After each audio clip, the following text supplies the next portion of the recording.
के बीच में हटता हुआ अनुरोध करूंगा आदरणीय दीदी को कि आज की महत्वपूर्ण पत्रकार वार्ता को संबोधित करें। बहुत धन्यवाद जिलाध्यक्ष। करोलबाग जिले की पूरी हमारे आदरणीय जिलाध्यक्ष वीरेंद्र बरोबर जी, मंच पर आसीन शक्ति स्वरूपा, हमारी पार्टी की सारी मातृशक्ति, यहाँ उपस्थित मीडिया के बंधुगण, सबसे पहले तो मैं जो थोड़ा विलंब हुआ उसके लिए क्षमा प्रार्थी हूँ, लेकिन आज बहुत महत्वपूर्ण मुद्दे पे आपसे बात करनी है।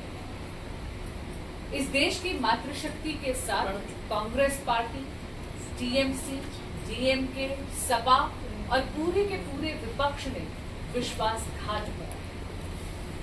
नारी शक्ति वंदन अधिनियम एक ऐसा कानून जो 33% आरक्षण इस देश की मातृशक्ति को देता है, विधानसभा और लोकसभा के स्तर पर सर्वसम्मति से ये पारित हो गया था सितंबर 2023।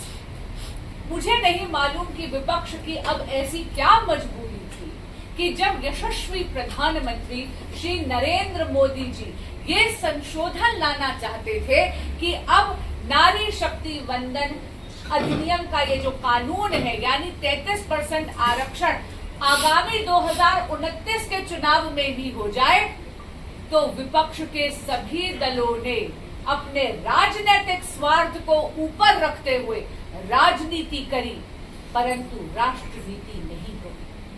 वचन पूर्ति के इस क्षण में हमारे देश की मातृ शक्ति का उन्होंने दमन करा, उनके साथ विश्वासघात करा, धोखाधड़ी करी। क्योंकि क्या है ना, कांग्रेस पार्टी और विपक्ष का पूरा इंडिया अलायंस का घटक दल ये चाहता है कि नारियों की भूमिका केवल और केवल मतदान केंद्र में मतदाता के रूप में रहे। जब वो घड़ी आई, जब सत्ता में भागीदारी देने की बात आई, तो विपक्ष ने अपनी जिम्मेदारी से मुंह मोड़ लिया। आप सभी ने आदरणीय प्रधानमंत्री श्री नरेंद्र मोदी जी ने जो एक राष्ट्र के नाम संबोधन करा था, आप सबने देखा। उसमें प्रधानमंत्री जी की वेदना भी थी, संवेदना भी थी, और इस देश की मातृशक्ति के प्रति एक आश्वासन भी था। विपक्ष हमेशा 3 प्रकार के कटाक्ष करता है। मैं आप सभी के माध्यम से देश की जनता को बताना चाहूंगी, क्योंकि विपक्ष बार बार भ्रमित करने का प्रयास कर रहे हैं। सबसे पहले वो बात करते हैं परिसीमन की, डिलिमिटेशन की। मैं आप सभी के सामने भारतीय संविधान का आर्टिकल 334A आप सबके सामने रखना चाहती हूं। मित्रों, आर्टिकल 334A भारतीय संविधान का हिस्सा तब बना जब सर्वसम्मति से पूरे के पूरे सदन ने, यानी विपक्ष के साथियों ने इसमें सहमति जताई, तब ये संशोधन, तब ये आर्टिकल देश के संविधान का हिस्सा बना। और ये क्या कहता है, मैं पढ़कर सुना रही। Notwithstanding anything in the foregoing provisions of this part or part 8, the provisions of the Constitution relating to the reservation of seats for women in the House of the People, the Legislative Assembly of a state, and the Legislative Assembly of the National Capital Territory of Delhi shall come into effect after an exercise of delimitation is undertaken for this purpose. यानी परिसीमन को, delimitation को condition president बनाने के लिए, महिला आरक्षण से पहले परिसीमन हो जाए, उसकी अनिवार्यता हो, इसकी स्वीकृति तो विपक्ष ने सितंबर 2023 से ही दे दी थी। अब हम क्या चाह रहे थे? मोदी सरकार ये कह रही थी कि 2011 का जो सेंसस है, जनगणना है, वो सबसे क्रेडिबल आंकड़ा है। इसीलिए हम सेंसस उसको ले लेते हैं, क्योंकि जनगणना में थोड़ा समय लग रहा है। परिसीमन कर लेते हैं ताकि रिजर्वेशन यानी महिला आरक्षण अभी लागू हो जाए। तो परिसीमन को लेके दूसरी भ्रांति जो विपक्ष फैलाता है, वो ये कहते हैं कि भाई नॉर्थ वर्सेस साउथ, कि वो दक्षिण भारत के जो हमारे राज्य हैं जिन्होंने जनसंख्या पे नियंत्रण करा है, उनका हक मारा जाएगा। ये सरासर झूठ है, सरासर गलत है। मैं आपको बताना चाहूंगी कि जो फॉर्मूला लाया जा रहा था वो था सभी राज्यों के 50% से यानी 50% सीटें बढ़ा दी जाए। इसका अर्थ है कि सभी राज्यों के अनुपात वही रहता, शेयर जो है वो वही रहता। और मैं आपको कुछ आंकड़े दिखाना चाहूंगी। सबसे पहले तमिलनाडु की बात करते हैं। तमिलनाडु में आज के दिन अगर आप देखेंगे तो टोटल 39 सीट्स हैं, 543। 50% जब हम बढ़ाते हैं तो 59 सीट्स हो जाती है। आज के दिन तमिलनाडु का 543 सीट्स में उनका वोट शेयर यानी अनुपात जो है वो बनता है 7.18%। अगर परिसीमन इस हिसाब से होता तो तमिलनाडु का हक गिरता नहीं बल्कि उनकी औसत बढ़ती, उनका प्रतिशत बढ़ता 7.18% से 7.23% होता। यानी भ्रांति फैलाई जा रही है, झूठ फैलाया जा रहा है। श्री नरेंद्र मोदी जी ने on the floor of the house सदन में खड़े होकर गारंटी दी और ये कहा कि हम किसी भी राज्य का हक नहीं कम होने देंगे, कॉम्प्रोमाइज नहीं होने देंगे। स्वयं इस देश के माननीय गृह मंत्री श्री अमित शाह जी ने ये कहा 1 घंटे का आप समय दीजिए, जिस प्रकार का संशोधन आप चाहते हैं हम आपको लिखित में भी देने के लिए तैयार हैं।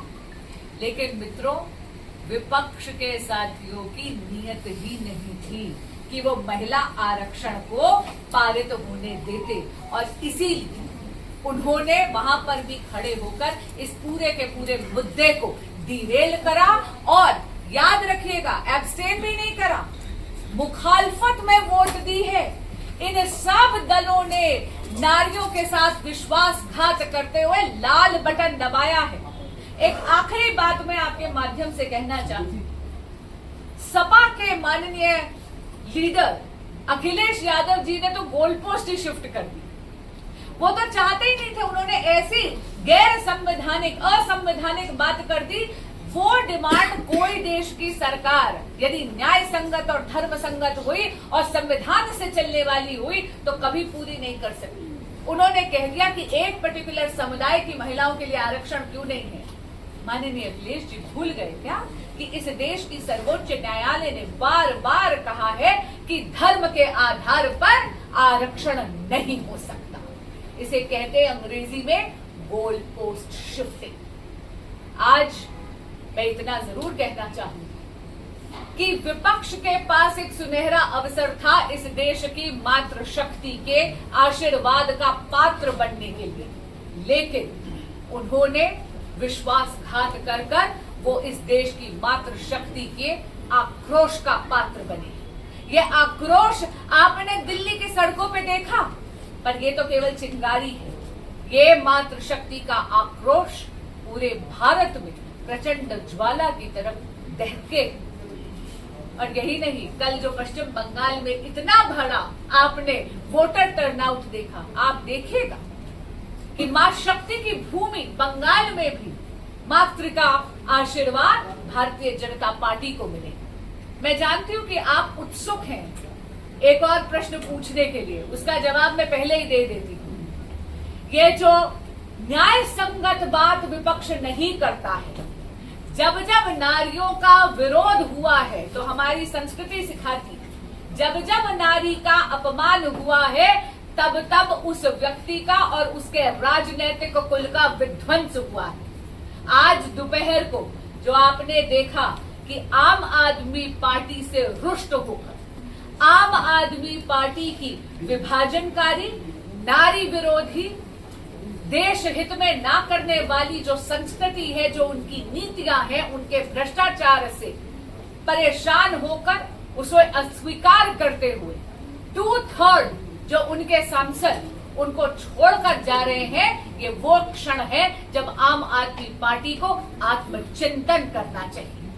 माननीय केजरीवाल जी को मैं कहना चाहूंगी, आपकी दबाव की राजनीति, आपकी नारी विरोधी राजनीति, जहां आपने दिल्ली हाई कोर्ट की सिटिंग महिला जज को भी प्रेशराइज करने की कोशिश करी, उसको आप ही के पार्टी के लोगों ने अस्वीकार करा है।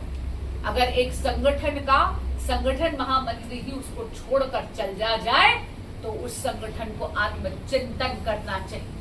इसका अर्थ है वैचारिक दिवालियापन स्पष्ट हो गया है।